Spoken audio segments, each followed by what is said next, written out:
We've covered some basic concepts about AI, the history of AI, how AI is shifting us into another inflection point of the Industrial Revolution, where data plays a big role. But all of this remains in an input-output. You will connect to a technology company that will give you algos.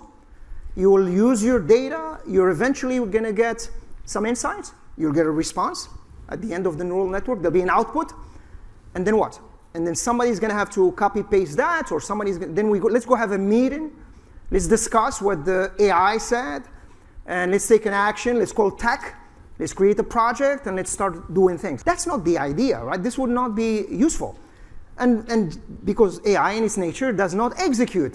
It's not super AI or general AI yet, where AI by itself takes actions. We're not there. So the blockchain linkage to AI is critical. We really cannot have a conversation about AI and not talk about blockchain. Because blockchain is an infrastructure, a platform, a technology that allows for execution with trust. You have to talk about the trust, and you have to talk about digital identity, and you have to talk about programmability. And of course, there are things that are built into the blockchain that makes it an execution platform that has a high rate of trust. Much better than how we do things with process automation, and much better how we do things today with databases. So in this case, let's see, we've done one of those examples, right? We applied one of the examples that I've shared. You got access to the technology, to the algos in a neural network through subscription or integration. And you're a treasurer, you're a CFO, and you want to invest $1 million, right? And you want this investment to be tagged to an ESG flag. So it has to be ESG. And you want a rate of 4 to 8%. But this is very possible.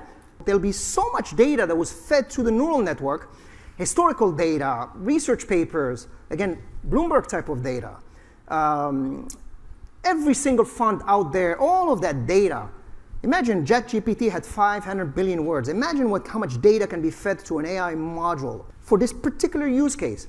And of course, AI will come back. But in this case, it's not only just going to say, yes, I found it. AI will eventually, through an integration, an API integration, a banking portal integration, say, look, I found it. It's the best one. You can always have checks and balances in AI, by the way. You can always use what's called a reflection module. There are now modules called reflection, which every time AI gives you an answer, it automatically triggers a reflection.